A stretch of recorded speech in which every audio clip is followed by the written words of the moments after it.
Welcome to the Eclectic Gamers Podcast. This is episode 25. It is the 1st of January, 2017. 2016 is finally dead and in the rearview mirror. No more ghosting. No more DLC that you have to pay for to get features you should have had the video game when it launched. No more Kickstarters that don't ever actually happen and they just disappear with your money. Or we can hope anyway, right? Yeah. Oh, yes. I'm Dennis, by the way. Yes, finally. Happy New Year, Tony. Happy New Year, Dennis. May this one be better than 2016 was. Yeah. I was so done. I was so done with 2016 last night that the wife and oldest daughter were talking about staying up till midnight. And I was looking at the clock and it was like 9:30 and I was like, you know what? It, I don't care. I'm going to bed. Oh crap. I cussed. We don't normally do that. Well, that's what my censorship tools are for. So don't worry. Everyone heard nothing but kindness. Okay. I don't ever swear. That was a total break in character. That's right. No, this is just what 2016 did to you. It's what it really did to America. And the world, one could say. It did. It broke us all. I even heard that, like, at the last point, there were still people, like famous people, dying at the very end. So, yeah, I was over with my brother-in-law and sister for New Year's Eve, and I think one of them said that one of the MASH stars had died.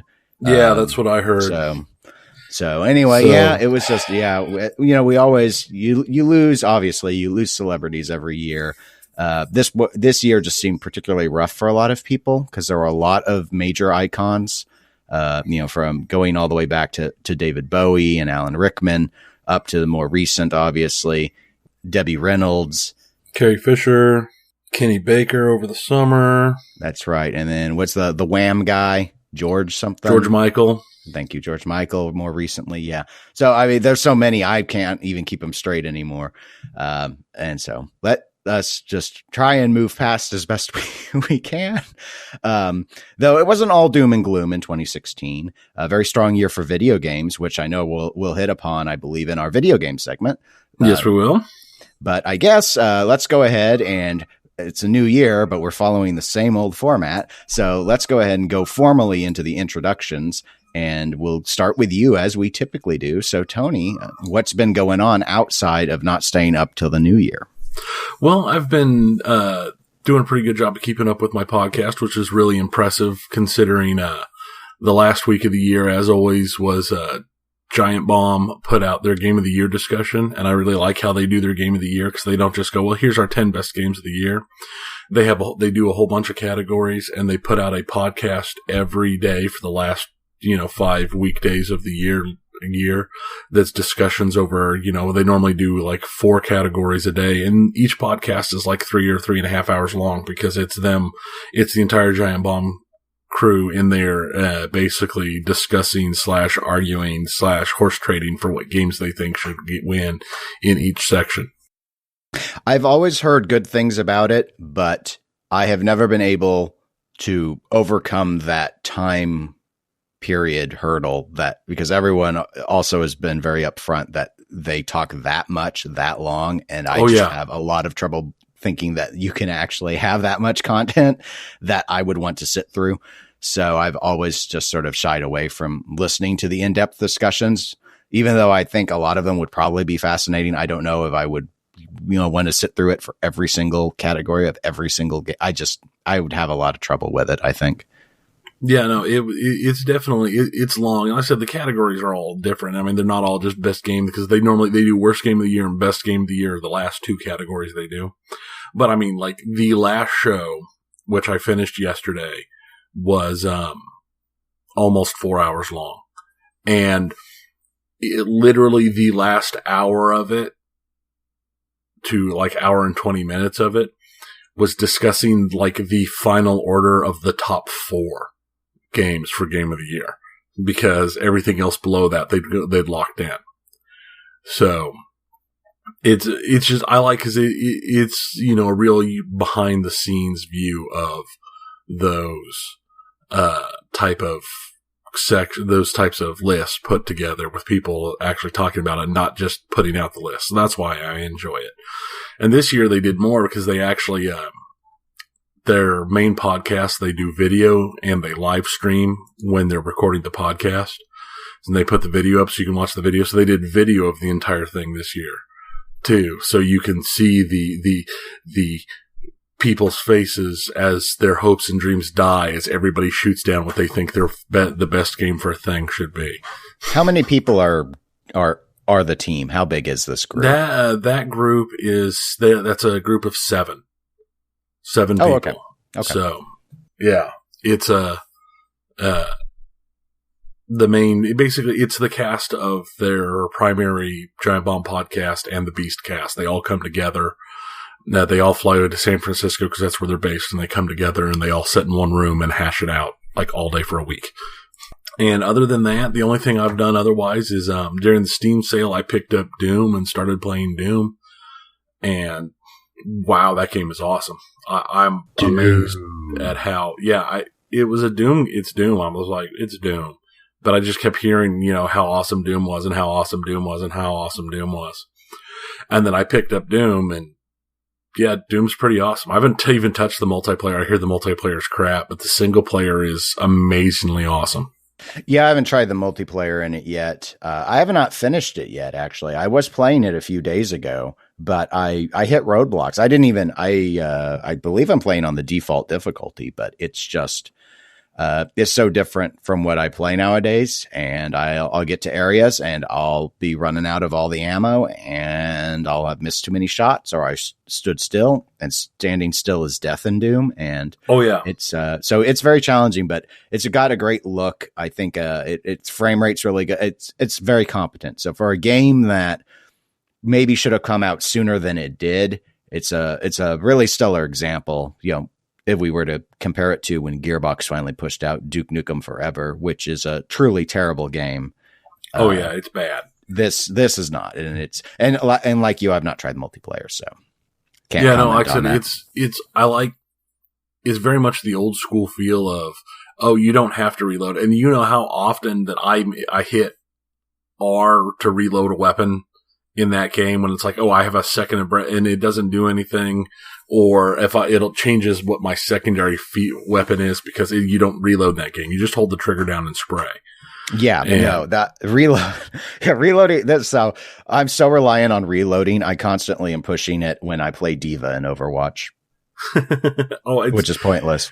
It's just how I play all these games anymore. It's like, I've got, looks like I've got a few seconds of spare time. Let's reload. So I've got full clip. And it's like, I don't reload in this. I mean, on the other hand, it's, also really satisfying to go to the chainsaw and cut people up and get tons of ammo. Yes. It's visceral and cathartic. Very much so. But that's about all I've been doing. What have you been up to? Well, not a whole lot. I haven't been working since just before the start of the Christmas period due to days off that the office schedules. Plus, I typically just take the days in between Christmas and New Year's, so I don't have to. There's usually next to no work to do anyway. So anyway, I've just been messing around, watching a lot of Twitch, watching a lot of Overwatch streams. I found them quite entertaining because there's a lot of people that'll play and give their commentary that are higher level players. So it's an interesting way to pick up strategy. Yeah, I've started doing, when I watch Twitch anymore, if I turn Twitch on, I tend to be watching Overwatch streams.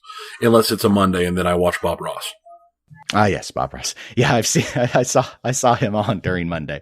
Overwatch I've done, historically, it's mostly been, I'll stream fighting games because they have a pretty active commentary community. And let's face it, they're like, and it's almost like pinball. They've got a tournament going almost every weekend somewhere. Mm-hmm.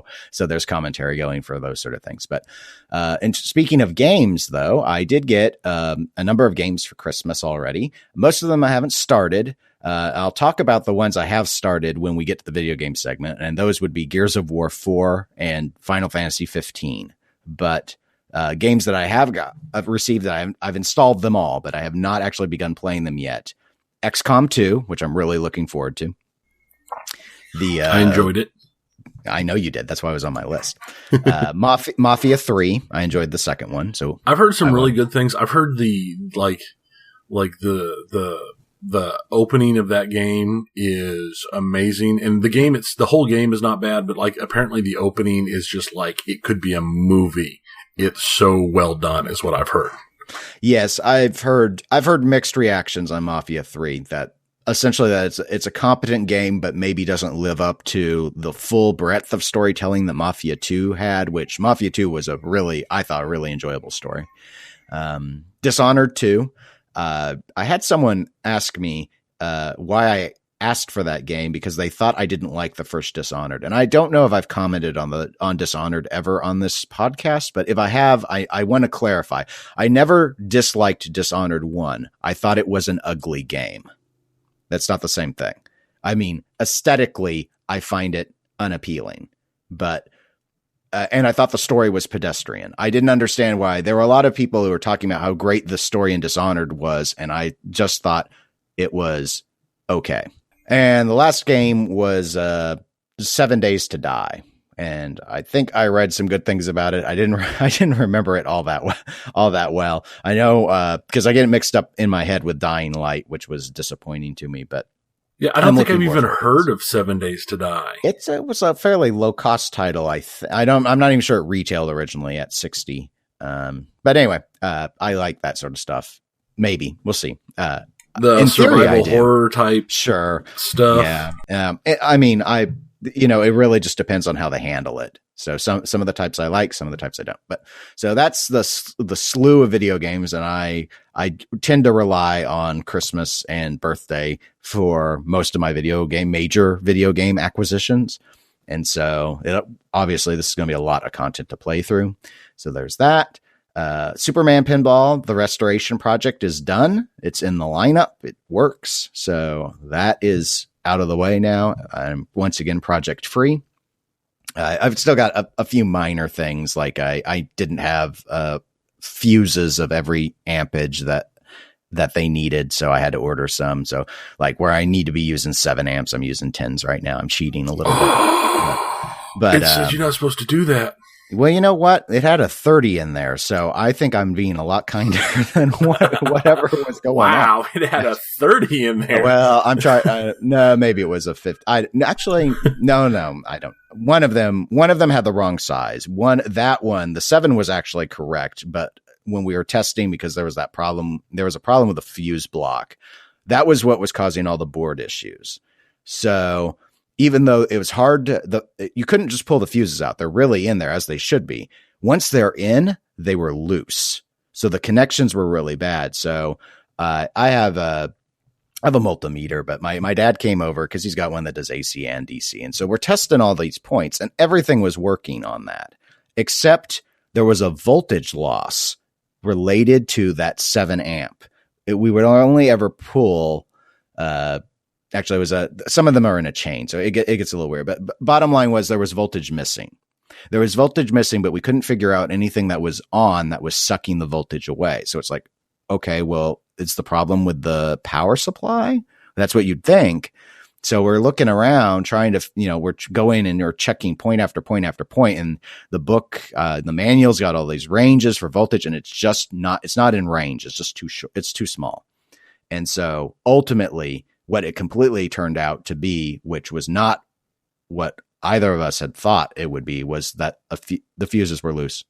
And so there was a connection, but it wasn't it was intermittent in a way. So like every shake of the game would make a difference. And, and it's a pinball machine. So, well, and it's just so sometimes it worked and sometimes it wouldn't. And a lot of times it would just constantly keep firing the coin lock mechanism. So I'm looking at the mechanisms. I'm trying to figure out if something's shortened, and that's just what it turned out. So after getting them in better and tightening that up some, those issues went away. And then I moved into the game room and the issues came back. So I checked the fuses again, and then that solved the issue. So ideally, I'd probably just replace that entire fuse block, but I'm pretty lazy. I was going to say, does it just need a fuse block, or is it I think that would be just it. I mean, I would have probably been more inclined to pull it if they looked like they were just clamped on, but apparently they're all soldered. So I was like, honestly, I probably just could go once I could pull the fuses. I have no fuse puller.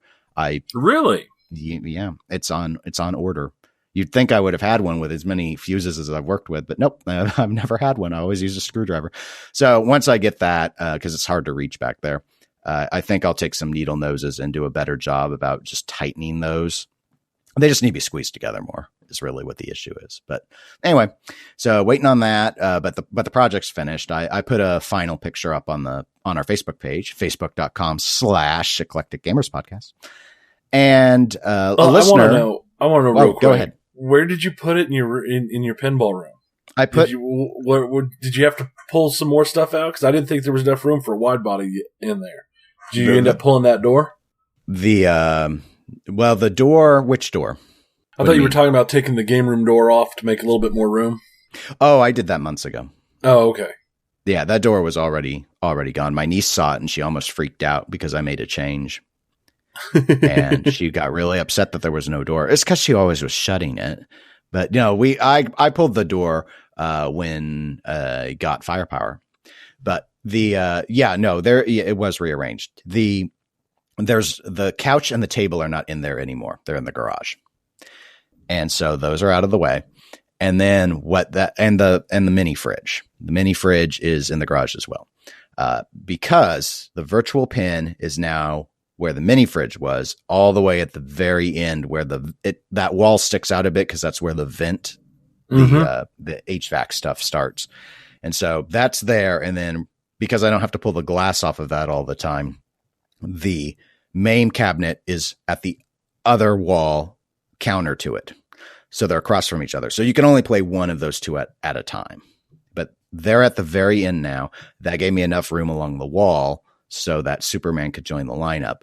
And I don't have the games as close together as I used to. And so if I were to consolidate those spacing a little bit, more appropriate, like what you'd normally see in a lineup, I should be able to get one more standard body in that row. Not another 29-inch wide, at least. Probably not another wide at all, because the virtual pin wide body is only about 27 and a half, I think. Superman is the widest wide body that was made. It's the super wide sort of. All the Ataris were 29. Setting aside things like Hercules, but then, well, yeah, but that's kind of like Paragon. That's Paragon wide. That's most wide bodies. Standard, what you think of a standard wide body is more of that 27 and a half. So anyway, but no, Superman way too big. No more wide bodies, I hope. So anyway, yeah, there's enough room now for another pin because the virtual pin is now where I used to never put a pinball machine. But that's how it worked. And I stack them by height. So Superman is in between Star Trek and Firepower because that's the height. Yeah, it's by height. It has nothing to do with stacking together your favorites. Spinners. It's all Spinners are stacked together. Spinners are stacked together. Jurassic Park is on the one end because it doesn't have any spinners, and Skylab doesn't have a spinner, so it's on the other end. So yes, it's themed by spinner, as what one would logically do, if not stacking by height, which they are also arranged by. So yes, so that is finished up. And then, as I was noting, a listener of ours, Jason, sent us a message, and maybe you had heard of this, but I answered the message and I had not. It's a YouTube series called Critical Role. Do you know it? I do now that I read the message, but I hadn't heard of it before. It's a Geek and Sundry, I guess, series that they put on, and I'd heard of Geek and Sundry before. I watched a bunch of Geek and Sundry stuff. I just never seen this one. Of cool geek stuff. But anyway, the concept is really cool, though. It's these voice actors from video games playing RPGs, like tabletop RPGs. So I've started watching it, but they are long. So, and he noted that some of the Overwatch voice actors are involved in at least some of those episodes. So there are a number of episodes. I'm including a link to the first one in the show notes. It's over 3 hours long. So, but if you want something, that's pretty normal for those type of for role play podcasts. That's why I have only a limited number of them, and I tend to watch more of them like on Twitch or YouTube because I like being able to see the players while they're doing stuff. But yeah, they tend to be long. You tend to be looking at three hours, pretty standard. Yeah, and I think they stream this on Twitch and then they put the recorded version up on YouTube. I think that's the approach, or at least it sounds like that's how they started doing it. But anyway, thanks, Jason, for the suggestion. It's a very interesting idea. I just want to hear the Lucio actor do one where he's just telling everyone to break it down when they're fighting orcs. It's a small dream I have. But intro's done. Let's move on into pinball. Oh, boy. Are you ready for some pinball? We are. We are ready. We are ready to flip for you. And what we are going to flip with first is the end of the 2016 Modern Era Pinball Designer Tournament. 2016 is over. This tournament is over. I closed the voting off in 2016. We're just reporting it at the start of 2017. So, as listeners know, it was down to the two arguably greatest, and the votes definitely put them there to confer what we had thought, or I should say concur with what we thought. And it was Pat Lawler versus Steve Ritchie. And the big winner was Pat Lawler with 62.5% of the vote. So pretty handily winning over Steve Ritchie. I don't know. I was expecting, well, as I said last time, at 50 or 55, and I thought it would go to Ritchie, but that's my personal bias. But the fact that it was by such a wide margin, it shocked me. I mean, I thought this was going to be a knife fight, not a blowout. I think in that episode, I had suggested that I thought it might go as high as 60, like 55 to 60. But like you, I thought it was going to be Ritchie. So I was actually more wrong because I was such in the other direction.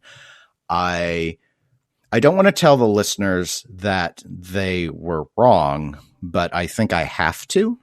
Just like morally, that this was not the right result.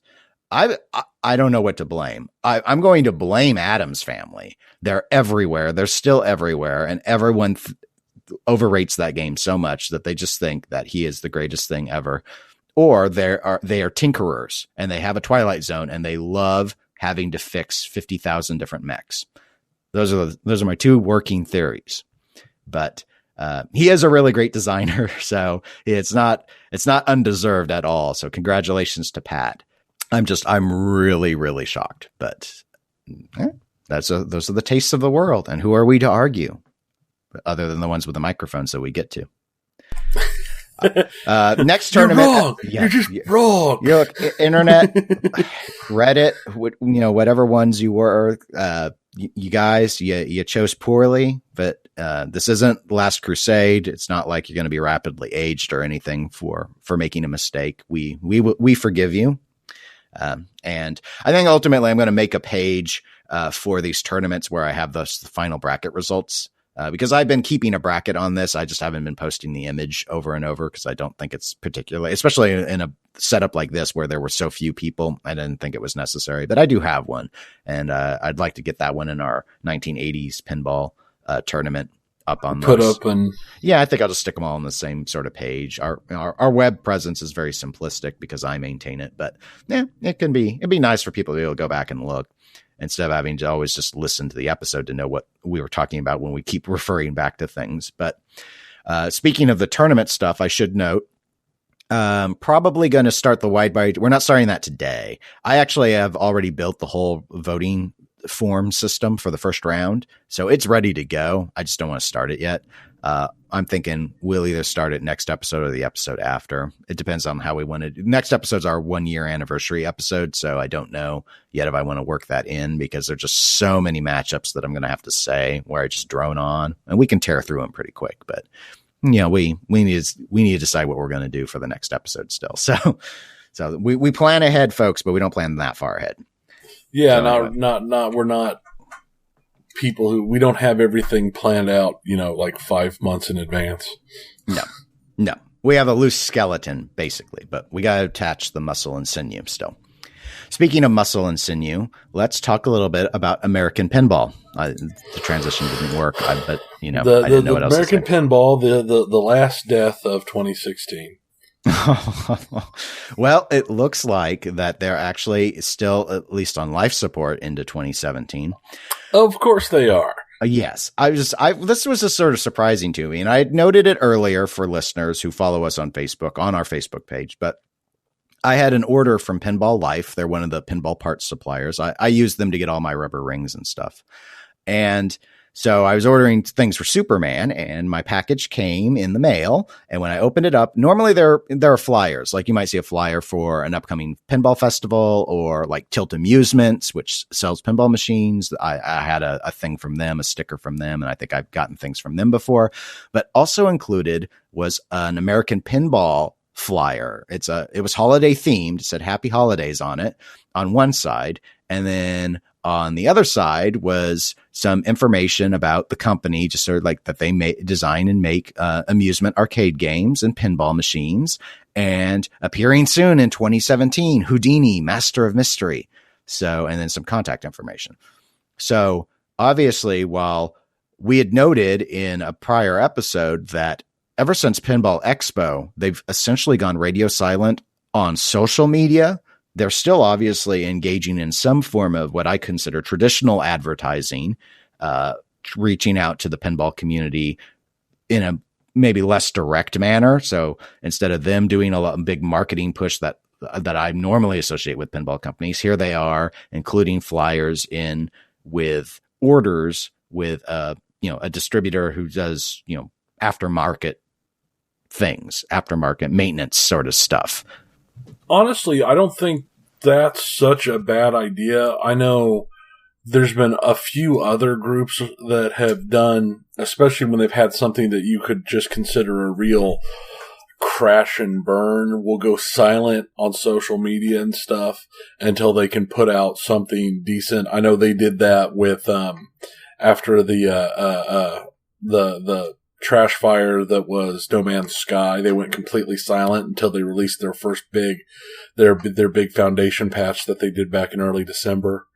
And I think for a situation where all the social media is doing is building worse name recognition and hurting you more, that sometimes totally disengaging from it and just letting that roll down the hill and gather steam and be what it is without you tying into it is about the closest thing you can do to damage control. Yes, I'd be inclined to agree on that. And it's, yeah, in terms of the damage control stuff, I agree with you.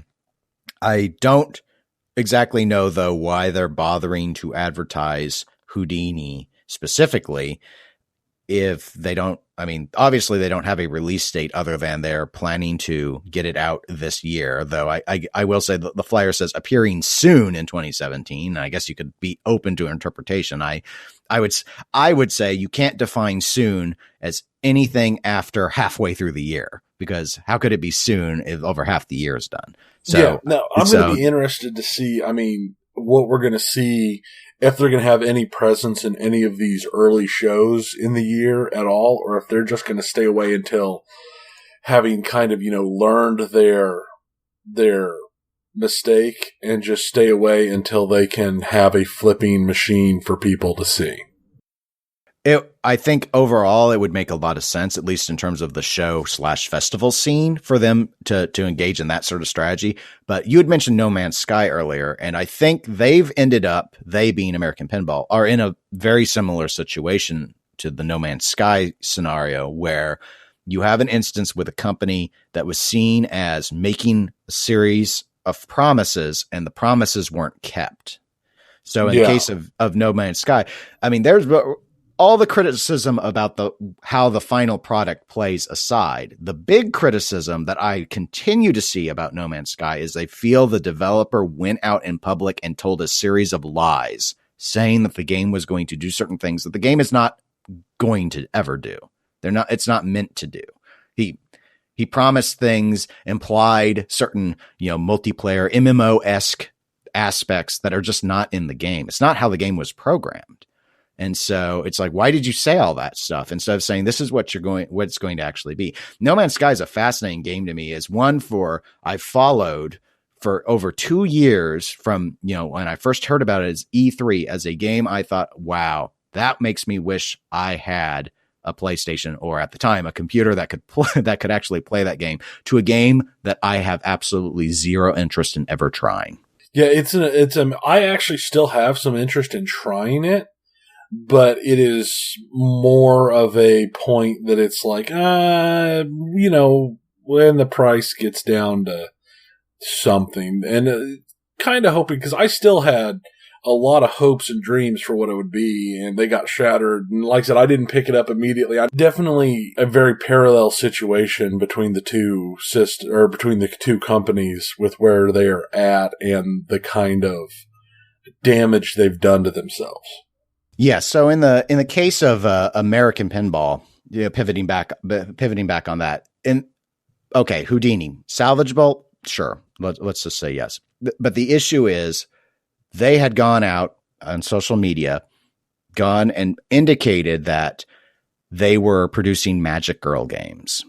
And for anyone who's joining who's not familiar with it, I don't want to go into the whole thing, but basically the designer on Houdini had his own company. He tried to put out a series of games, one of which was called Magic Girl, and the Magic Girls, he never got any games out. He never finished. And so the thought was, because American Pinball has this Houdini game that was designed by this guy, that maybe they were doing like a quid pro quo sort of thing where he's bartering his skill, and in return, instead of, his money is essentially his pay for Houdini is being put into them actually making Magic Girls to fulfill his obligations from his prior venture. They indicated that they were producing those. They showed a picture of a bunch of empty cabinets, a story of that Magic Girl owners are so familiar with, the dreaded empty cabinet. Then they indicate to individuals in communication that these Magic Girls were going to be shipped by the end of 2016. Now, I have not gone and checked the pinball forums today, but as of what I saw yesterday afternoon, no one had indicated that they had yet received their Magic Girls. They had even said that one individual was going to get his Magic Girl at Pinball Expo, which was sort of the last period of time that they were engaged in social media or at a pinball event, though that was probably the last major pinball event you'd have expected them to be at for the year anyway. Yeah. So like No Man's Sky, while I get the idea of the radio silence, sort of the soft reboot, and maybe even still engaging in a sort of traditional advertising, keep their name and the idea of Houdini and the presence of pinball people, or get it in front of pinball people who maybe do not participate in forums or go to the shows, but they like and collect machines. So they're going to buy things like rubber rings from Pinball Life. And so that's a great way to reach those people. But that none of that is going to deal with the problem they created on the Magic Girl front. So I'm not seeing I don't see how they fix things until they come out and actually deal with what they said on Magic. I mean, some people are assuming that they've washed their hands of that because at Expo, they were telling people to talk to that designer, John Papaduke, about anything involving all that Zidware Corporation, Zidware Limited stuff that his company, ask him. Well, no, you came out on social media and said stuff about Magic Girl. You've not ever clarified on social media anything about, so that some people, that's all they've seen. I didn't go to Expo. I didn't listen to their presentation. They need to come on social media to tell me what's going on with Magic Girl if they want me to think anything other than they made a bunch of promises. And now I'm hearing from other segments of the community that none of those promises were kept.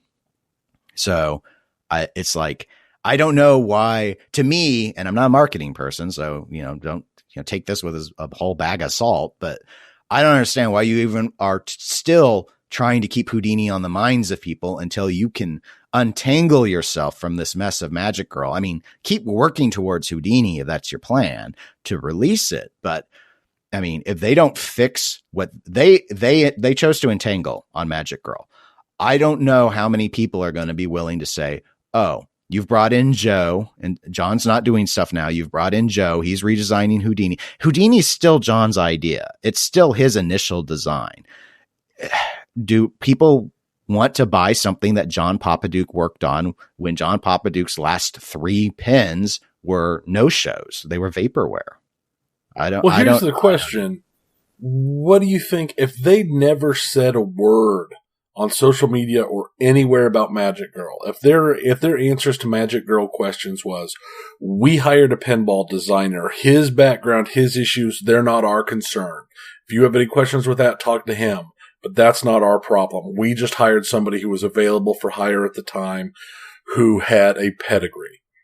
And if they'd washed their hands of it from the beginning and never even done anything like they were going to make things right for the Magic Girl owners, do you think they would be in a better position now with how things have gone and with their showing at Expo than what things actually ended up happening?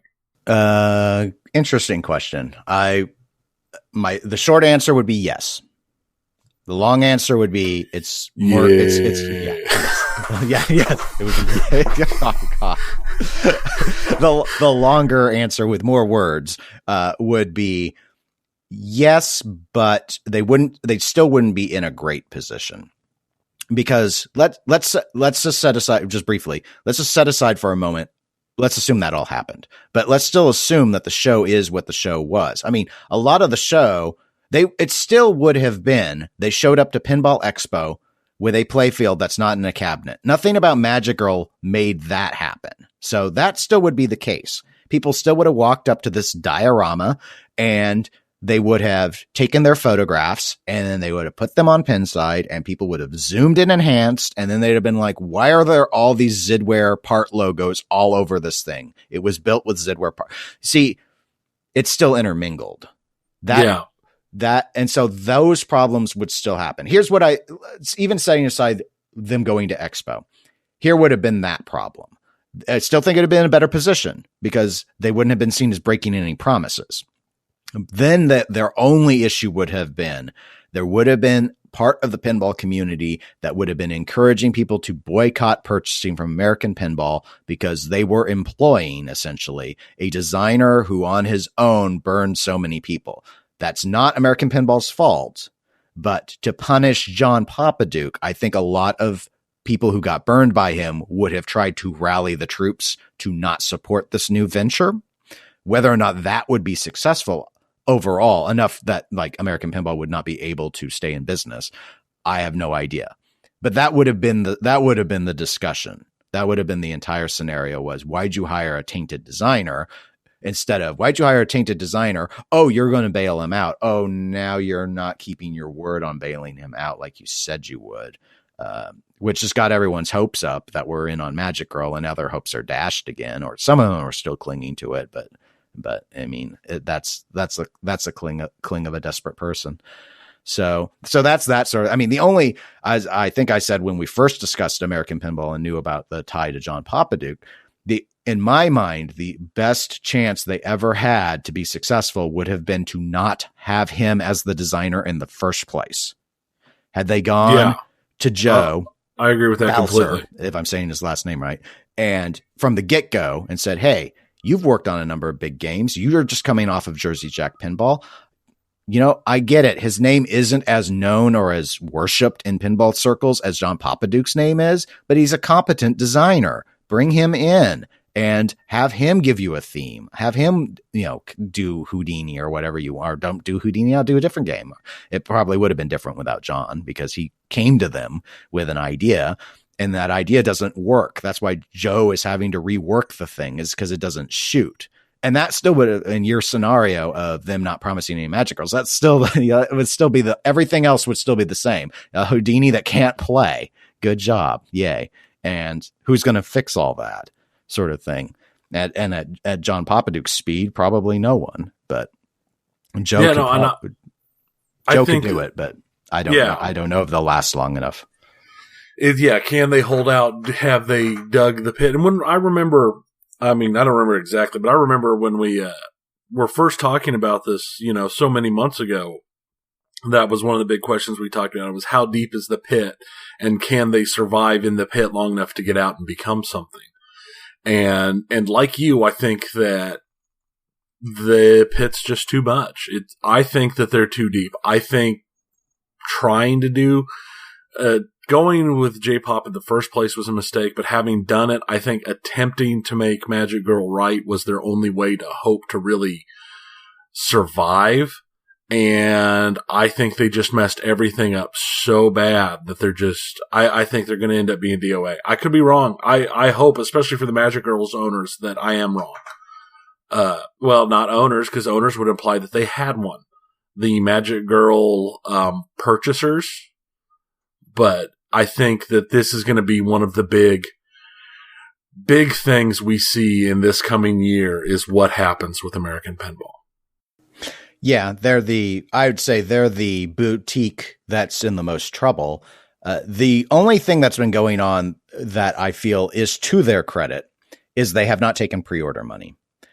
That would have been, especially with John being tied to it, would have been exceedingly difficult. But they've not asked for pre-order money. So no one has no one's, in getting an ulcer over this regarding America, except maybe the owners of American Pinball, because no one else's money is on the line. But as we've seen, through the research, they did take mortgages. So I don't think this is just a person with a bunch of money to throw around who's going to be able to just keep trying at this forever and buy his way through all his problems. I think there's going to be that breaking point. And I think 2017 is going to be when we see it, but they're still trying to keep themselves somewhat in the public eye. I just thought it was an interesting thing to get a flyer like that.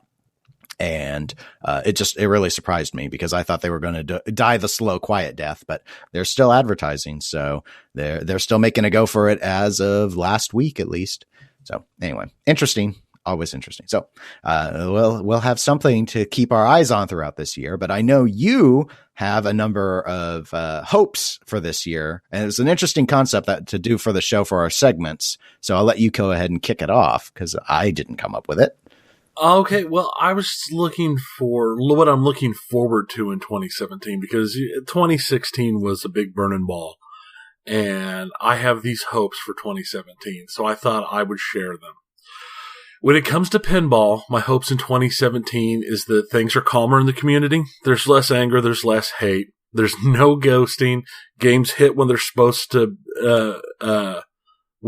actually launch instead of getting pushed back and pushed back and pushed back. And with these things, part of the reason I'm hoping some of this is going to happen is because I think we're starting to get, at least in the online realm, a lot of pushback from the fans about game announcements, but not actually having anything for years and years and years. I know Spooky's got a new game that they're announcing at Texas, which I'm planning to be at, and I'm looking forward to find out what they're coming next. And probably my biggest hope for the year is to see what Stern does going forward now that they are starting to use LCDs. I know there's rumors that the next music pen coming out is going to be Aerosmith, and there's rumors about a Star Wars pen, and there's rumors about a couple other pens. But I'm waiting to see an actual announcement for something and see an actual what comes of it. And I have hopes for it. And that's my biggest thing is, yeah, we didn't see Batman 66 flipping until, earlier this week. Yep. Yeah. Did you catch that? Did you catch the Dead Flip stream on it? I didn't. I was busy, so I didn't get a chance to watch it. So I was really disappointed. I caught some video clips of it, and it doesn't look bad. I watched about 10 minutes of it. I'd say to get a feel for it. We can dissect the game at another point. But the LCD integration did look good. Yeah, I thought it looked really good, and that's why I've got hopes. Because whatever you go for, and no matter what when you're talking pinball, Stern is still the grand old lady of the ball in pinball. It might be more conservative and doesn't try his new stuff, but what the stuff Stern does tends to be a very solid product, excepting this year with their playfield issues that they've been having. And I'm sure more likely than not, it's a technical issue.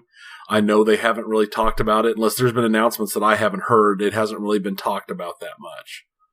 So, by them, I should say. It's been talked to death online.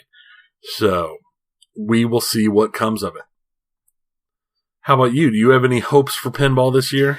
Oh, yes, but as I have learned long ago, do not trust a hope because it has forsaken these lands. But yeah, sure.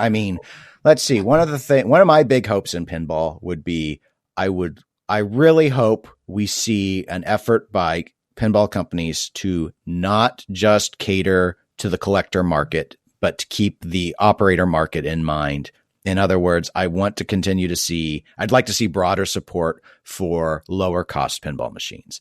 I've read that Stern had announced, so as of today, I guess, that another round of price increases had hit all tiers of their machines. And whether or not that's the case, I haven't confirmed that myself, but that's what's being said. And that price increase isn't just on the new machines, but that is going back to anything, even doing the DMD stuff. And so that, coupled with what we saw out of Batman, what we saw out of Dialed In, it's just I get that they've recognized that there's a lot of money being left on the table. I don't mind them making collector edition sort of things to capture that high end dollar, but I'm getting worried that Stern's still the only one that seems to be pricing anything in the realm of, oh, this is what something that an operator can get a reasonable return on an investment on. But I think even the pro machines are moving beyond that. So my hope is that they do something keeping that in mind, and not just Stern, but other companies start to try and bridge that to a degree, because if you want pinball popularity to be sustained, I don't think it's going to be carried by the homeowners. It's got to continue to get to be on location. And that means the operator has to be able to charge a reasonable rate and actually make their money back. And it's getting harder. So I agree with that. I'm hopeful for that. I'm hoping that we actually see more, a better volume of new and different machines hit in 2017. Part of this, I know, is the stumble by Stern, which, setting aside like VEs and stuff, it was really just Ghostbusters. And for them, I'm sure that made a lot of sense, because I know Ghostbusters has sold gangbusters for them. But other than that, practically every single new machine, I'd say, aside from Domino's from Spooky, was a machine that had already been announced in a prior year or prior years, and it was like Hobbit and such, and just waiting and waiting and waiting. So while there were a number of machines that actually formally came out for the first time in 2016, most of those had been known for quite a while and had been announced by their companies quite a while. And I would like to see a non-VE just year of, diversity. So I've got hopes for that. If Aerosmith hits and they do something like Star Wars or some other new concept, Stern might have two new machines that are actually unique, not Batman in a way you could call as unique. I don't know, because it's a quasi rehash. It's not a VE though, so I guess that'll be new. So there are two right there, Aerosmith and that. Spooky, they get their next new one out this year as well, would be that Alien Pinball should finally drop, but again, that's one that was supposed to be out last year. It was supposed to be out the year before that. It's just, but Dialed In, that would be, so I think that's a good hope. I think I have a reasonable hope that this one will come true. Yeah. And I that was my big thing. It was too many things are announced too far out. By the time they come out, nobody knows or has been there so long. I mean, it needs to be less time between an announcement and a release. And I think that's something Stern has done well in the past, about not announcing something until it's ready to, or almost ready, except for accepting Batman 66. They tend to make an announcement and then have the game appear in a pretty quick order. And I think some more of the other companies should get the same sort of deal going on. Yeah. And I hope that, and I think this relates with that, is I think there were a lot of, for a number of the companies, I think there were a lot of production issues. I don't know if it was, difficulty in securing certain parts, or, difficulty in getting, subsidiaries or contract groups doing proper clear coding or such. But I'm hoping those production issues have been sorted out enough that 2017 will actually be pretty smooth from a supply standpoint for the manufacturers. And I guess my final thing would be, if I want a total pie in the sky hope, that's not going to happen, but I really, really wish it would, is I would like to see another new entry, into the arena. I want a new fighter, a new challenger has appeared. I want a new pinball manufacturer. Something. Really? Yes, but not boutique. I don't like what, in a way, kind of like what I would have loved American Pinball to have been if they hadn't just blundered so badly in so many ways. But I'm going to, because of my, had to do a little bit of research when I got that Superman pinball. I basically want a company to come in with too much money like Atari did and be like, hey, we've got all this money now. What should we do? Let's open up a pinball division. Wouldn't that be great? Sure. And now they crashed and burned because they didn't know what they were doing. But if you had like a Blizzard Activision come in and say, you know what? No, we're doing this now. We got crazy money. We're Blizzard. We want to do it.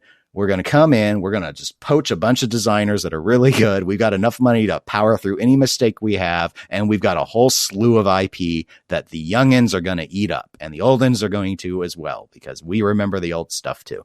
And just put that sort of corporate heft. And they'd be like, why are we doing it? Why is Activision doing it? Doesn't make a lot of financial sense, because Blizzard makes financial sense for them. And Blizzard says we want to do pinball. I want something like that. That would be amazing.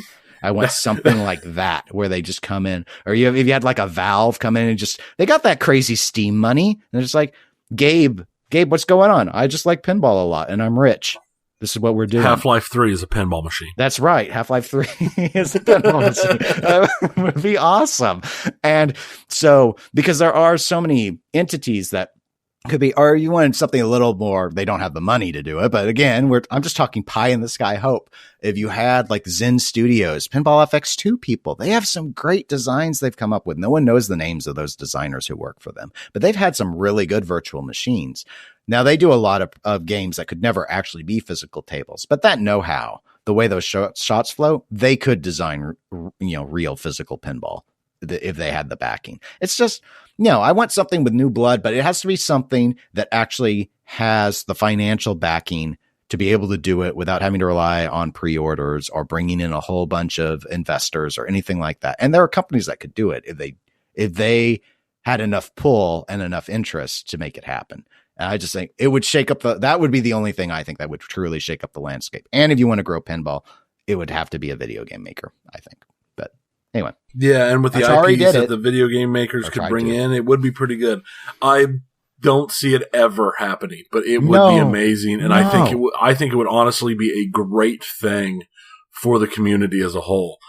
And I mean, like, as we've seen with Blizzard in the past, with somebody like Activision Blizzard, I mean, Blizzard tends to walk into something that they don't do with anything that's super new. They don't take the extreme risks. They go, well, this kind of works, and this kind of works, and this kind of works. So let's try this and this and this and this. And then they go and just make the perfect game in that genre. And then they walk off and find something else. So something like that could be amazing. No, I don't think it could happen, but it would be amazing. No, there's again, do not trust to hope, but if you want a true hope, that would be my big hope for pinball would be a massive powerhouse player stepping into the arena brand new with all the financial backing, because they made that it could be a loss leader. It's all about promoting the brand. It's not, they don't plan to make money at pinball. They're doing it because it's a tool to them.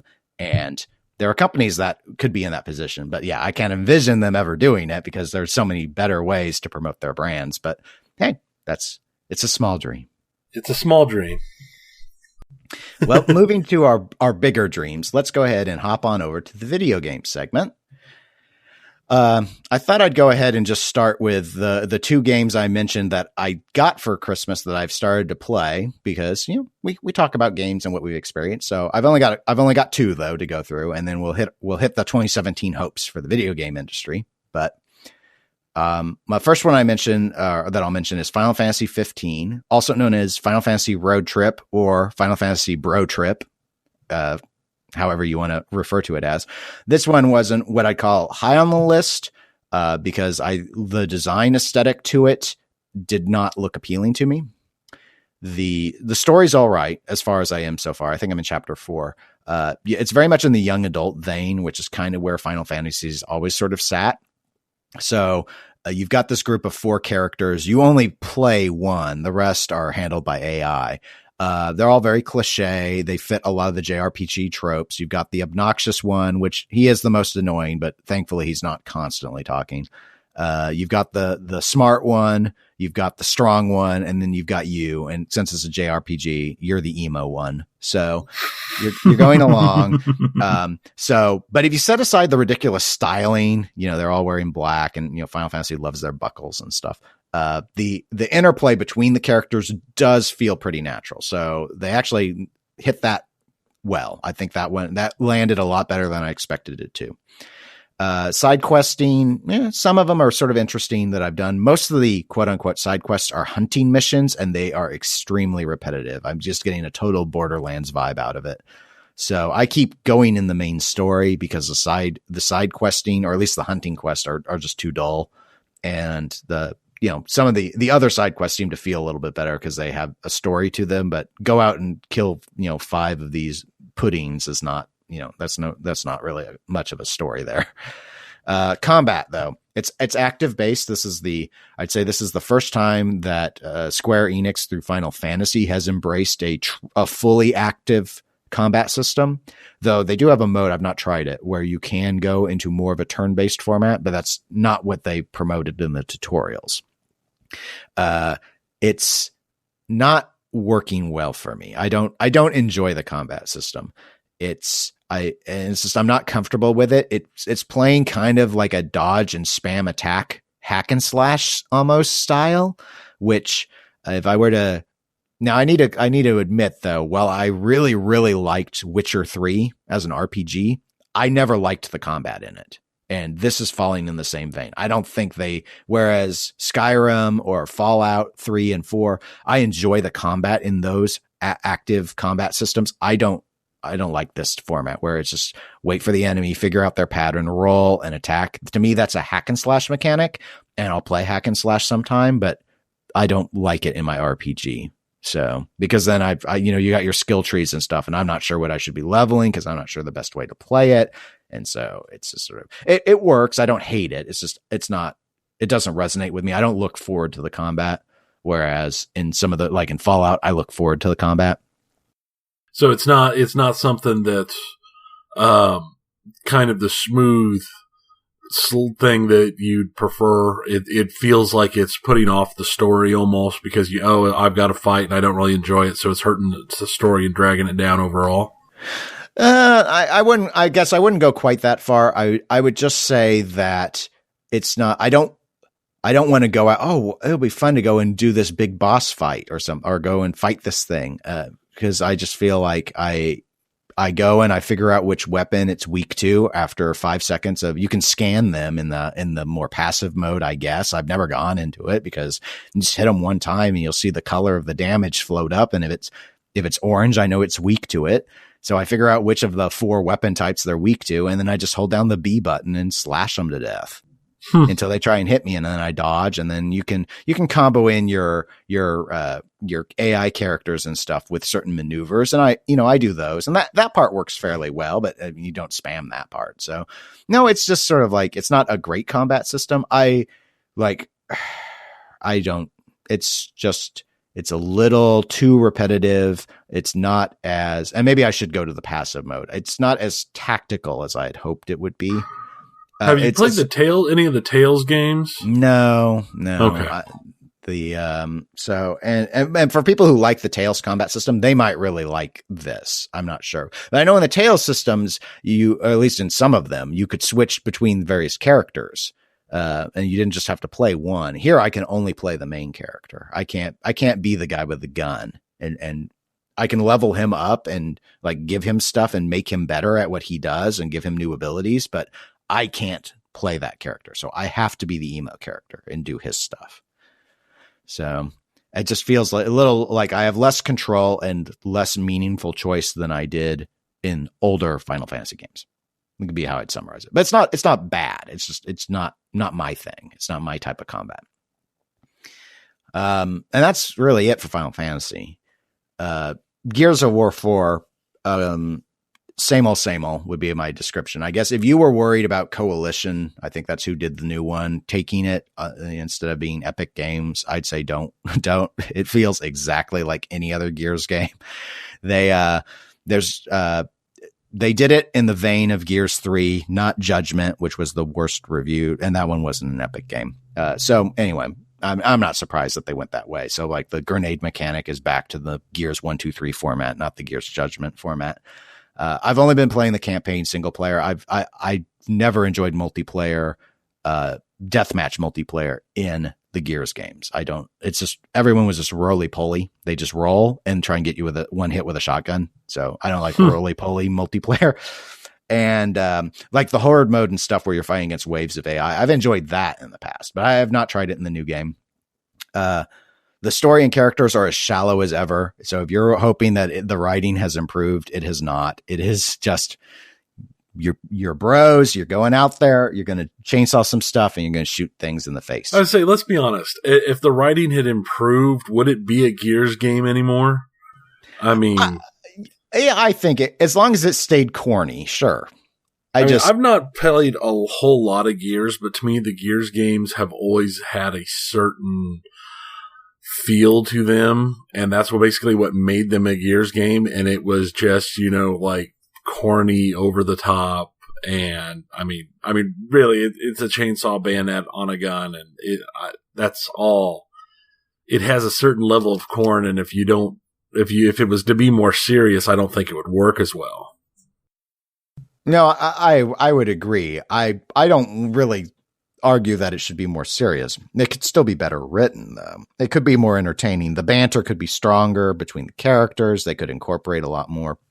In a way, it's a sort of like one of the side characters that's in your group going along, and he's just telling these. I mean, I guess they decided to give him like the bad jokes. It was just not funny. I don't know what I was expecting. Anyway, no, it's if you like the past ones, you'll like it. It feels great to play. It shoots well. It looks beautiful. So yeah, if you like Gears, you still will. That would be my appraisal. And if you didn't like Gears, this is not the Gears game for you because it is not different. So. Well, and that brings up kind of a just video game thought entirely on games like this. How much do you want them to innovate and change with a working formula? Like, Call of Duties or Battlefields or Gears of War or Fallout or these big franchises like this. Do you want them to innovate a lot and move away and possibly change what made the game good, or just innovate a little bit, or just pretty much just make sequels that are the same general thing with new story? My preference is I want mechanics to remain relatively stable, but I want dramatically different changes to encounters and thus story. So my example would be, in my mind, the thing about what makes a game good is how it plays. So if you've got a good game, it needs to play pretty much the same. You can add, you can tweak things and all that. That's all fine, of course. So like in this regard, where Gears has pretty much kept the same combat mechanics, it makes a lot of sense. And I would never object to it. Halo, they'll go in and maybe they added, jetpacks and stuff, but still how it plays, I think it feels pretty much the same. They've made more innovations than Gears has in the combat, but it still plays like Halo. That's smart. Halo, like when they got done with Reach and everything, when Halo 4 came out, they changed the enemy type. You weren't fighting the Covenant anymore. They had a few Covenant encounters, but they gave you a whole new bunch of enemies with all new abilities. I like that. Whereas with Gears, I don't want to spoil the Gears 4 story, but so far I've seen some new creature types, but it's like, I thought the plot in Gears was that the locusts lost. Why am I seeing locusts again? So you couldn't even come up with a new enemy. To me, that was a detriment. They should have not said, "Oh, you're still going to fight the same thing." Tell a new story. Give us some new things and maybe later on there will be. I think Halo's done a better job of that though. Or we go with like the Battlefield and Call of Duties, changing the war you're fighting in. Makes sense. The mechanic innovation is the same, but they're changing the setting, so they're changing things up, different weapons, but it's still the game styles play like they have. Battlefield's been vehicle heavy. Call of Duty's really just glorified deathmatch. That's their things. Let them stay, keep that, but the stories can change. The settings can change. The weapons can change. The enemies can change. As long as the mechanics are pure, that's the only part I worry about staying the same is the mechanics. Yeah, I can see that. I can understand where you're coming from on that. Cause I know using Fallout, for example, Fallout 1, Fallout 2 are very different creatures than Fallout 3 and what came after, going from the isometric type game to a first-person shooter. And I feel like that was a major change that worked really well. And then after the major change, there's been minor changes, like with Fallout 4, I feel the gun handling's better, and some of the changes they made to Fallout 4 I liked, some of them I didn't like. And then, of course, right smack in the middle of it, what I thought was the best combination of they've done is, I still think New Vegas was the best combination of the RPG stuff we saw in 1 and 2 in the first person style. And I would kind of like to see something using 4's better gun handling and 4's better. 4 was just a better first person shooter, I believe. And I'd like to see something with that, but you adding the RPG elements that we saw in 1, 2 and New Vegas added to it. So it would be a maintaining engine, maintaining play style, but adding in more of the old game to it. And I can see where a game like Gears could go from having that and then adding in just the iterative minor changes and adjustments and adding a little bit new in each time. If you understand where I'm coming from. Yeah. If I'm not just randomly babbling like that kind of felt like.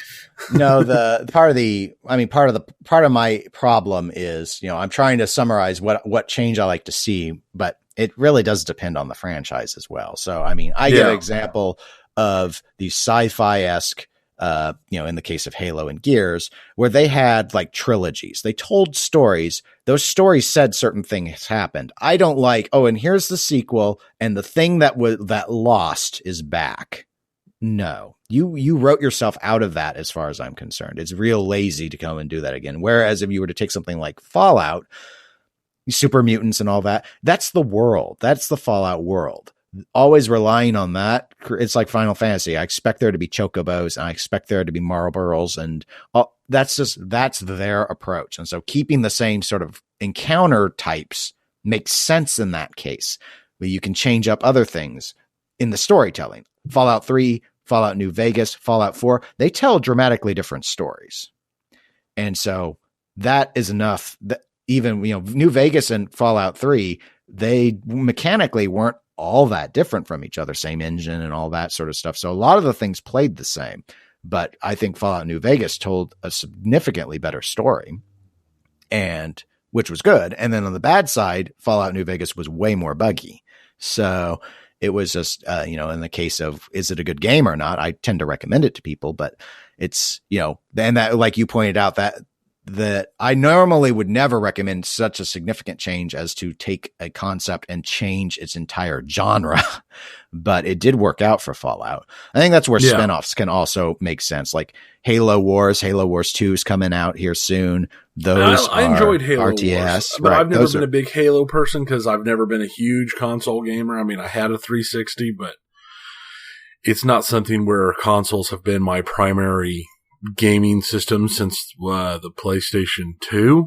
And even then, I had a computer that I played more often than my PlayStation 2.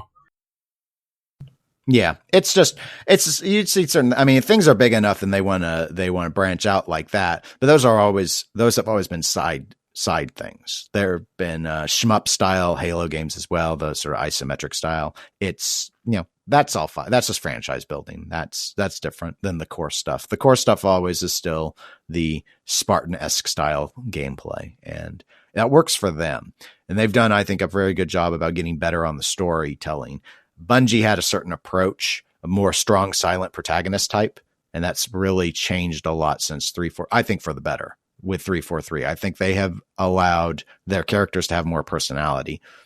That doesn't mean the story's always been better. I'm still not finished with Halo 5 because I found the story to be a mess and I just don't care about it. But anyway. Well, here's a hypothetical for you. Let's say we lift the entire story team from Final Fantasy 15 and drop them into the mechanical team from Gears of War and create Gears of Fantasy 56 and let them go to town. Do you think that would be awesome, or would somebody's head explode? Gosh, I think it might be a mess. I don't know. Don't know if heads would explode. They already explode in Gears when you headshot. So, yeah, no, those might be a little too different. This might be that. I mean, that sort of stuff can sometimes sort of work. I haven't played this, so I have no idea if it worked or not. But I remember at E3, there were those two guys came out on stage and they talked about they had done Far Cry Blood Dragon, and then there was that Trials HD, which is almost a platformer where you're doing the dirt bike, and they made Trials of the Blood Dragon, where you would do the dirt bike stuff where you're trying to stay balanced on your bike, but I guess you're shooting bad stuff from the 80s as well. And it was Trials of the Blood Dragon. And I remember when I saw that, my jaw dropped and I was like, what is this nonsense? And I didn't buy it, but I bet that sort of crazy resonated with people. Those people would buy your Gears of Fantasy. I would probably need to see a really series of great reports coming out that actually worked before I would try it. But I tend to play it a little more conservative on my game selections. So for me, no, not. I just can't imagine. I just can't imagine it happening. But the road trip emo guy who's killing the aliens with his chainsaw shotgun. He's like, yeah, why am I the son of a king? Why are there locusts? Why do I have to chainsaw them? I just want to sit and paint. I don't want to get married. Yeah, it's okay. Do you like her? She's all right. What do you think of locusts? They're kind of mean. I'm sad. My dad doesn't love me as much as he loves the country. I don't know. Yeah, I've got a friend who takes selfies everywhere. Even in the middle of a fight when we're getting our butts kicked, he's got to take a selfie. Yeah, he's leveling up his photography. It's higher than my fishing skill. My games in play, I already talked about them some. I've mainly been playing Doom and some other random games, like older games in my Steam list. And I've recently gone through my Steam list and actually deleted from my computer games that I've beaten or not played in like a year or two. And I managed to clean up 320 gig on my computer. But nice. Yeah, I know, right? It's amazing what happened. The number of games that I had installed on my computer that I hadn't played in years and years and years and years. But I have to say, what I have been playing has been, it's been solid. I like the story in Doom is kind of a minimalist story, but that really works for what it is. You don't need something big and fancy. It's literally, oh, hey, yeah, there's gates to hell open and there are demons everywhere. Oh, okay, that's what I do. I kill demons. And that's the story, but they put enough humor and interesting stuff in it that it works really well. And I've been enjoying it as a single player first person shooter campaign more than I have probably any other one I've played in the last several years. I honestly can't think of the last time I've enjoyed a first person shooter campaign this much. Maybe Modern Warfare, or I mean, there had to have been something more recently than that, but like I said, I've been playing a lot of that, and I've been playing other little just kind of time waster games like Infested Planet and Creeper World, which are both pretty similar type of games where it's, hey, look, there's giant masses of enemies. You need to kill all of them and slowly work your way around to kill whatever is spawning the enemies, and then you just keep moving around type games. I like those as kind of mindless / pseudo-mindless background games that I play when I'm like listening to something like a podcast, or if I'm watching a video or something. I'll run them as something I do that doesn't require a lot of attention, because I can't, like, if I'm playing Doom requires all of my attention. So it's just one of those things, but those are the main games I've been playing lately. And there's a new South Park game coming out. we talked about this at E3. Yeah, that one caught my eye. And it was supposed to have been out, and it got pushed. And there's been a lot of games that were supposed to come out at the end of this year that got pushed till next year. And I'm kind of looking forward to it because in the South Park, Stick of Truth was a lot of fun. And so I've got hopes that the Fractured Butthole will be a solid game as well. It's probably in my 2017 hopes games that I'm most looking forward to next year. There are a few games that came out at the end of 2016 that I haven't had a chance to pick up yet, but I am looking forward to playing, like Tyranny. Have you heard about Tyranny? No, I have not. Tyranny is, let me pull it up so I can tell you, read directly from the source. That way I'm not being all wrong and stuff. Tyranny came out, in November, I believe. Here it is. It is where'd the thing go? In Tyranny, the grand war between good and evil is over, and the forces of evil won. And you're playing a underling of the evil that won, and you are sent to control your portion of the world.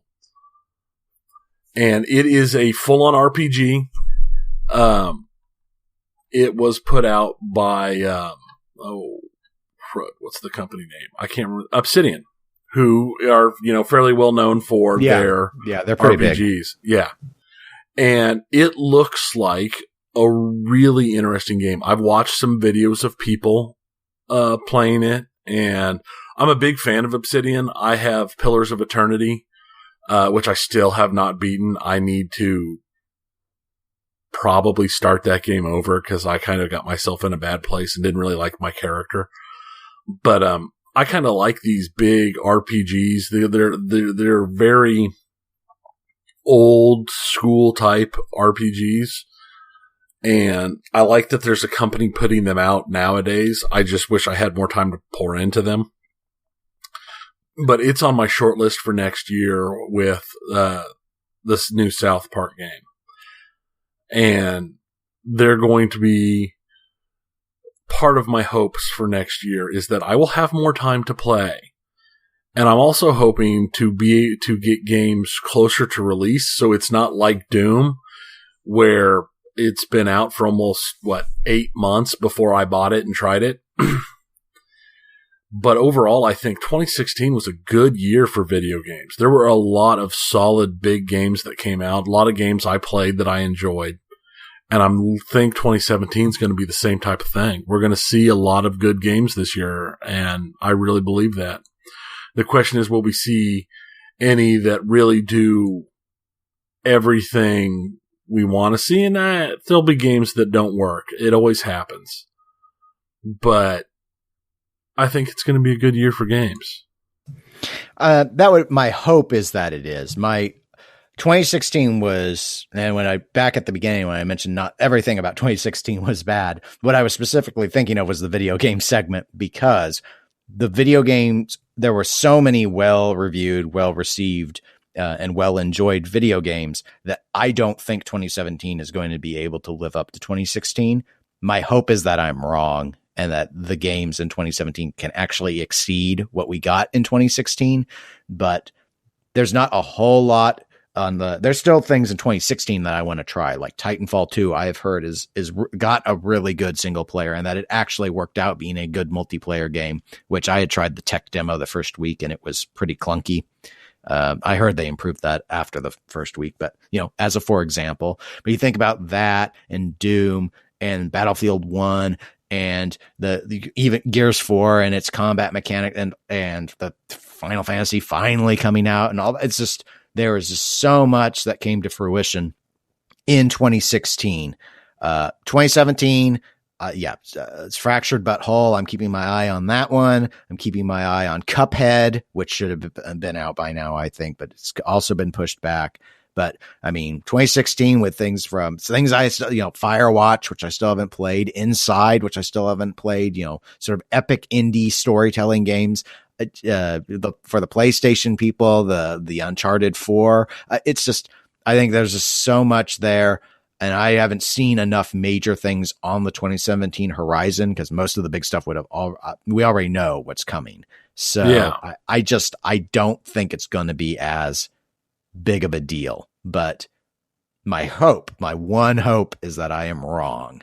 And the one thing is, obviously we play on different systems, but the console generations are very defining on a lot of the AAA stuff because it needs to come out on everything. The consoles are settled enough now, and I think 2016 proved that the good stuff is that, they figured out the tech. They know how to use it now. It's no longer those weird growing pains that happen during the console transitions. So there's nothing that should prohibit 2017 from being better. But I don't think the question is, yeah. I mean, everything hit perfectly in 2016, the way things dropped. I mean, because there were games that came out in 2016 that nobody expected anything. I mean, like Firewatch. Firewatch is an amazing story that was done with this beautiful artwork. And I'm not normally an art type person, but it hit me and I really enjoyed it. And I'm looking forward to some other games that hit me in the same way. I've heard Inside. It has an amazing story, as you said earlier. And it's on my list of games to try eventually. There are so many of those type of games that have been coming out lately that several of them I haven't had a chance to try, and it will be good, or hopefully will be good. But I know, like, next year coming out, there's a lot of games that have a lot of hope in them. Or I should say there's been a lot of stuff played, because as I recall, isn't Sea of Thieves supposed to come out next year? Well, this year. It's supposed to come out in 2017, and we got a lot of hype off that. But, I mean, I don't know. When we did our E3 episode, that was one of the games that none of us were excited about. Yeah, I know, but it's getting a lot of hype. I've seen so much hype on that game. And we just got the announcement late this year about a new Marvel v. Capcom for fighting games. And I think For Honor is finally supposed to drop in 2017. Or did it drop right here at the end of the year? I don't know. I was going to ask you about if For Honor was out, because I know that was on your short list. That was on my short list, but February 14th. So they do love us. Yeah. What was I'm trying to remember the name of the game with the robot dinosaur creature things and the lady with the bow that was in E3 that we liked so much. Yeah. That looked so good. What was that? I don't remember. I do not remember. There's so many things. I've seen so many things that it just doesn't. Here we go. It is, I think, Mass Effect Andromeda is coming. Though I don't know. That's definitely a big one, but I haven't even played Mass Effect 3. I probably should. I really liked Mass Effect 2. I liked 1 a lot also. Haters, don't be all yelling at me. Except one's engine was horrid. So the whole combat, again, like Final Fantasy 15, the combat mechanics in 1 don't feel good to me. And unfortunately, it's a big detraction from the game. But it's a great RPG, aside from that. Horizon Zero Dawn. Okay, is that game. I thought it had an H in it, but there's so many. And that's games. coming in February too. And that's a PlayStation 4 game, which means I'm not going to play it because it looks beautiful. But it looks beautiful. I mean, it's a game I'd like to see, and hopefully someday it'll come on to something else, or I might end up breaking down and getting a PlayStation at some point. Not just for that, but just because there's a lot of games coming out. There's a game I watched somebody play the demo of. It's called Nier Automata, and it's going to be on Windows and PlayStation 4, and it's coming out in, I think, March. And this game looks insane. It's changes as you play. It's a spin-off of the Drakengard series of games. But it's an action RPG, and as you play, it changes from being a side scroller to being a top down to being, it changes as you play and enter the different areas. I think I saw the trailer for it. Yeah. And I watched, there's a demo out there that people on the PS4 can play. I talked to Mike. Mike has played it, and I saw one of the people that I follow on YouTube played it, and that game just looked like it checked every single box of awesome. So I'm hopeful, and since it's got a PC release coming, I'm probably going to put that on my short list for this year. Mm-hmm. Yeah, I'm not sure what I haven't really built up much of the 2017 list. I have a tentative eye on Crackdown 3. I thought the first two were fun. I've got a couple others that I've kind of, wish listed to somewhat keep track of, but I generally wait because I don't, as noted in past episodes and earlier even in this one, I don't normally get games on release. I usually wait for sales, or I add them and just accept them as gifts, which means I wait. So, the only retail purchase I made this year where I got a game at release was Battlefield 1. That's the only one I did. And so I don't have anything I'm planning to do that on next 2017 so far. I got XCOM 2 at release. I did not regret it. I got Firewatch at release because it wasn't horribly expensive, and I'd read so many good things about it and heard so many good things about it. I went ahead and just I took the dive, and I'm so glad I did. And I think everything else I waited for until they'd been out for 6 months or more, and I had big sales. That's part of the reason my gaming is so far behind what's the new hotness, is because I tend to wait. I definitely wait for reviews, because so often games sound good and they don't actually work.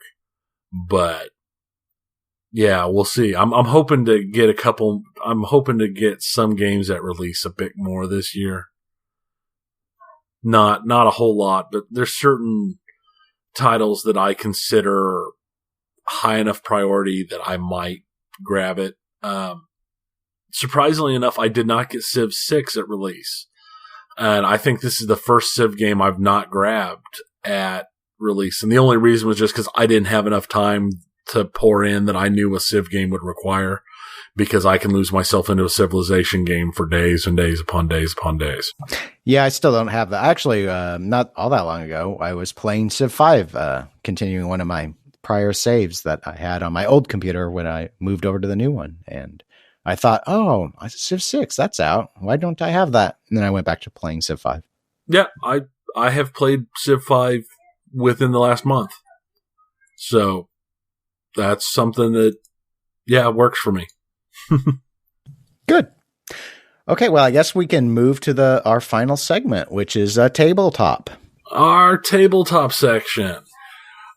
Being over the holidays, there's been some tabletop playing around the house. We've mainly played with the girls, played the normal, they've got games they like that are not exactly what you would call the most, they're not the most adult-friendly games, but they're fun for kids. So we played a bunch of those. And yesterday. Yes, including yesterday. And we've been playing some other games, but my big things this year is I only attended 3 local board game nights last year, and they're a monthly board game night that happens like 2 miles from my house, yet somehow I managed to only go to 3 of them last year. I'm going to try and do a lot more of those this year. There's always a lot of fun games, and always there's a lot of friends. Those are the only times I see them, really, because of schedules and everything else. So I'm going to go to more of those this year. I really want to play some more Secret Hitler. I need to get my hands on a copy of that game. And it's a long way off yet, but I'm already looking forward to attending CantCon again. And I'm thinking about I know there's a couple other cons earlier in the year. I'm thinking about maybe if I can free up the time and stuff, going to another con or two to get some more RPG playtime in.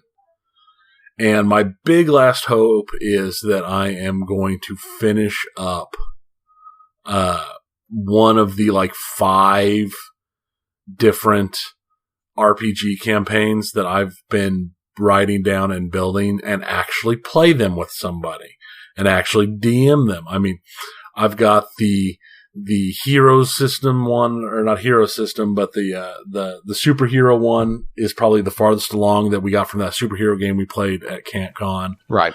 I've been working on, I haven't done anything designing a game for D&D. I've just worked on my characters for D&D.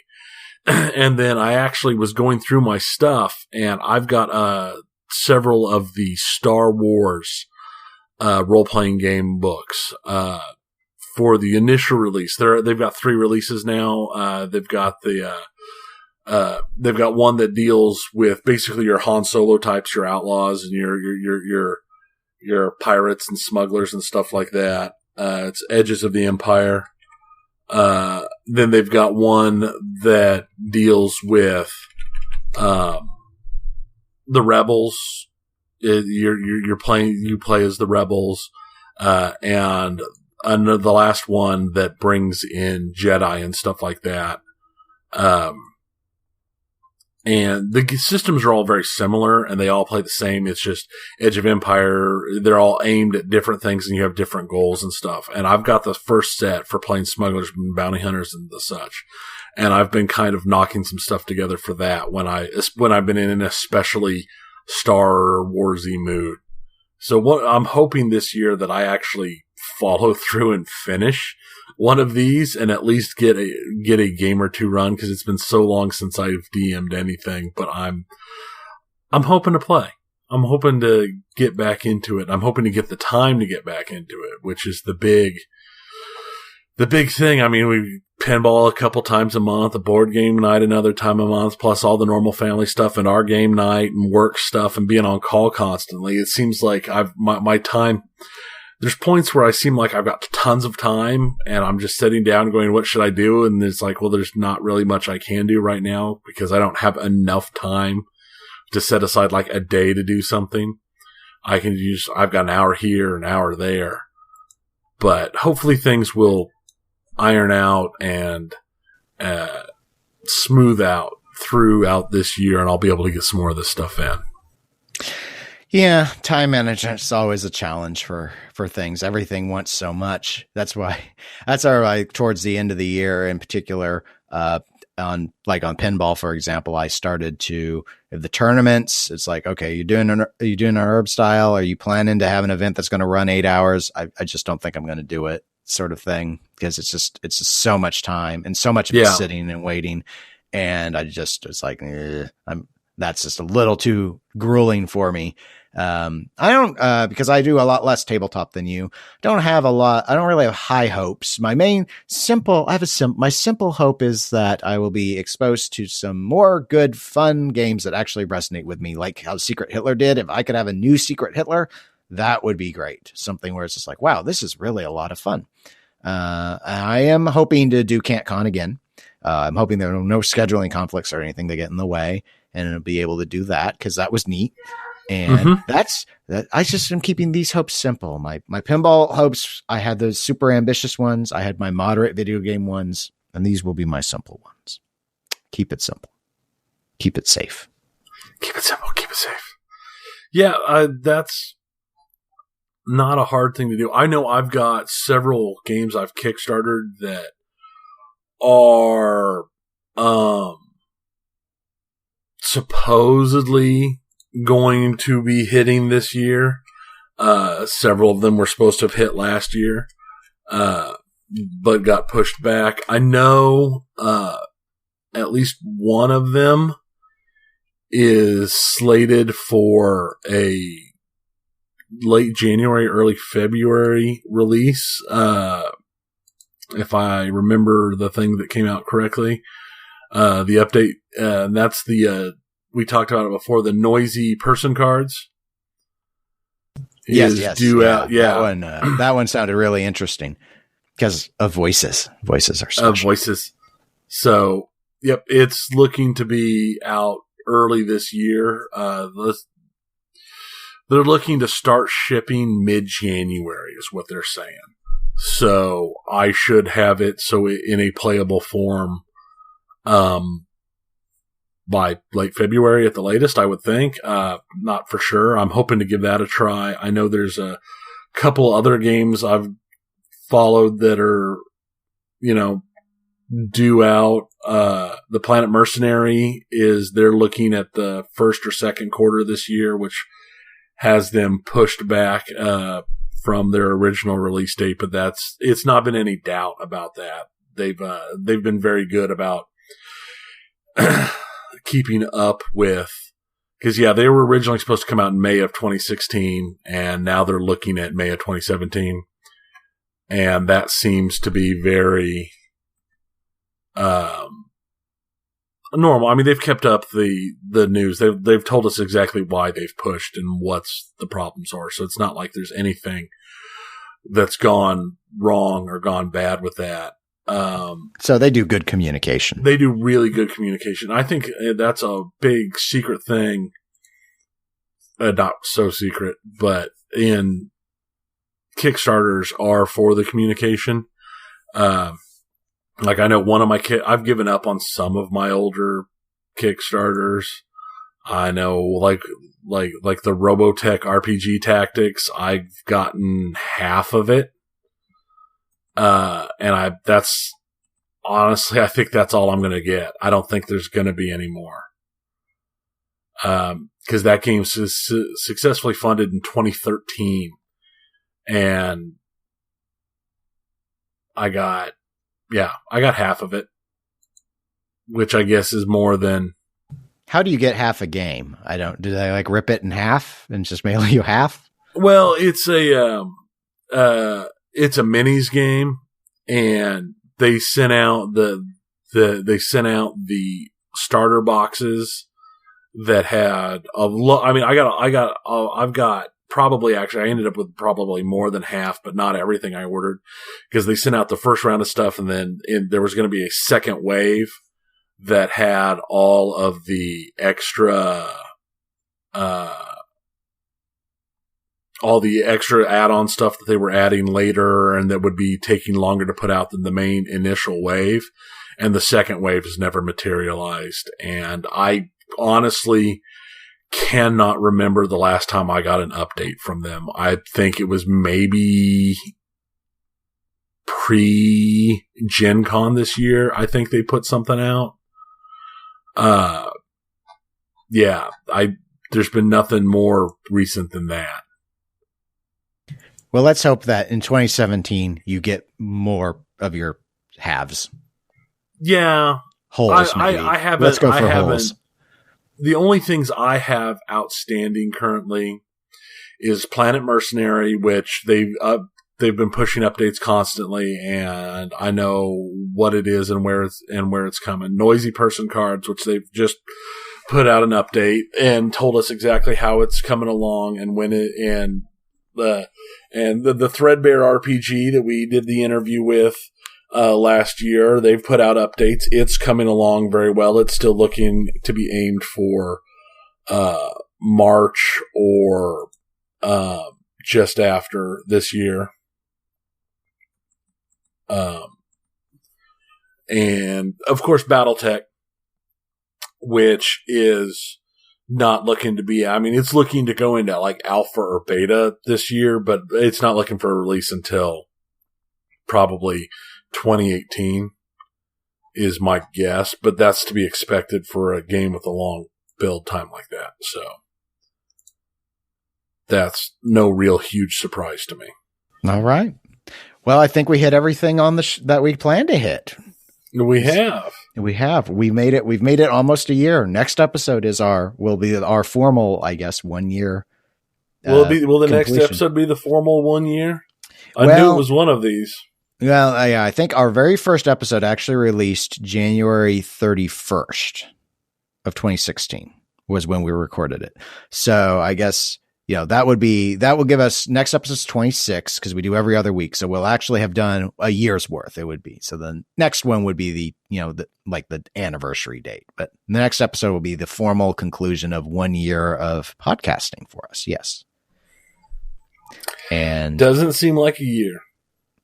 Oh, it doesn't. Oh, it sure feels like it to me. Oh my. Maybe it's because I get to edit all of it. Maybe. But yeah, it just practically writes itself. That's the convenience of just responding to the creative endeavors of others, criticizing them and tearing them down. It's a pretty good gig. It's too bad there's no money in it. Well, there is money in it. You just not for, us. You have to be huge and get a company back. This is what we do. We change this. We change this to the Eclectic History Podcast. We come out every other week with a new episode talking about some major historical thing where we well research it. We write an entire script. We read the script out, and then Casper Mattresses is going to come knocking saying, we need you to help us sell mattresses. And we'll be happy to help sell you mattresses. That's the dream. Casper and Audible. Those are the dreams, right? Yep. And yeah, I don't want that like Squarespace money. I need bigger money than that. EGP needs to be the coupon code to get you $50 off of a queen size mattress. That's what we need right there. Yes. It'll solve almost all of our problems. We just need Audible Casper money and maybe Dollar Shave Club. Maybe. I haven't decided on them yet. Oh, Dollar Shave Club or Harry's? One of the ones I listen to, it's Harry's. I hear Harry's more on the podcasts, but I see ads like on YouTube for Dollar Shave Club. I don't know. Look, folks, if you need razor blades, get DE blades. Just go like to Amazon or something and buy yourself a DE razor and buy yourself DE blades. They're like 10 cents a blade. Yeah, that's what I do. I just use a DE. That's right. That's what I've done for years. It's so cheap. I used to do the shave soap where you get the soap and you create your own lather and this and that. And nowadays I just get a can of Barbasol because I shave so rarely.